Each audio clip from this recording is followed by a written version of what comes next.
Баршаңызға қайырлы күн достар. Бүгін сіздерге өте дәмді, ерекше ыстық тағам түрін қуырдақ мантының рецебімен бөлсем. Міндетті түрде видеоның соңына дейін қарап, каналыма тіркеліп, қоңырау белгісін басып қойды ұмытпаңыздар.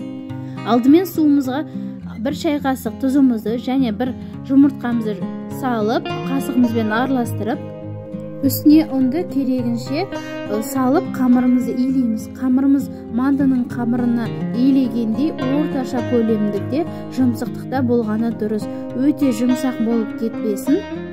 Илеп болған қамырымызды біраз тындыруға қойып қоямыз. Оған дейін еттерімізді үлкен етіп турап аламыз. Міне еттерімді турап дайындап алдым. Осыншама үлкендіктерде.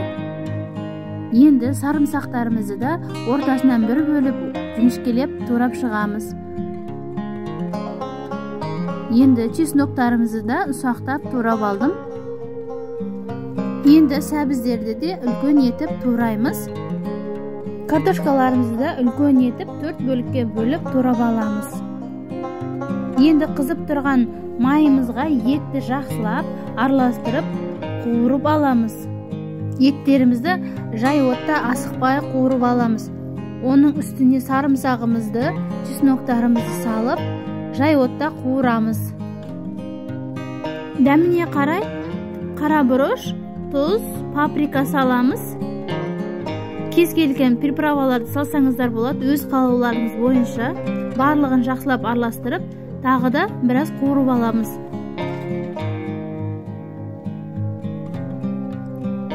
Енді қуырып алған еттердің үстіне сәбіздерімізді салып, тағы да жақсылап қуырып аламыз. Мантының салмасына сәбіздерді теркадан өткізіп дайындап алдым. Оған дәміне қарай аздаған тұз салып араластырып қойып қоямыз. Осы уақытта қамырымыз тынып қалды. Біркелкі тегіс жаю үшін қамырларды 2 бөлікке бөліп алдым. Екеуін дөңгелектеп аламыз да.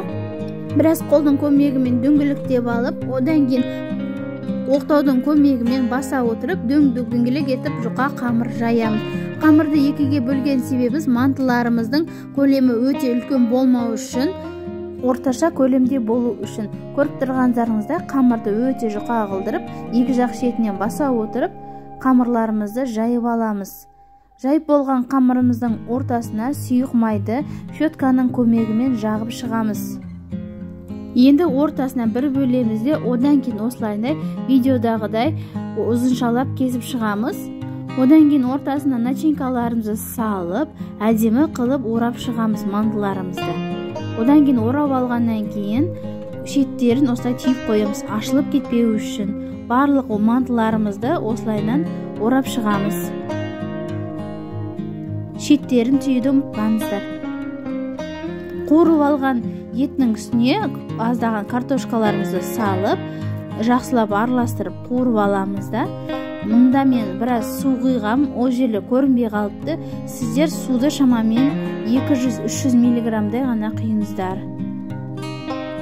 Барлығын жақсылап араластырып алып, одан кейін қуырып алғаннан кейін үстіне гүл мантыларымызды қойып шығамыз.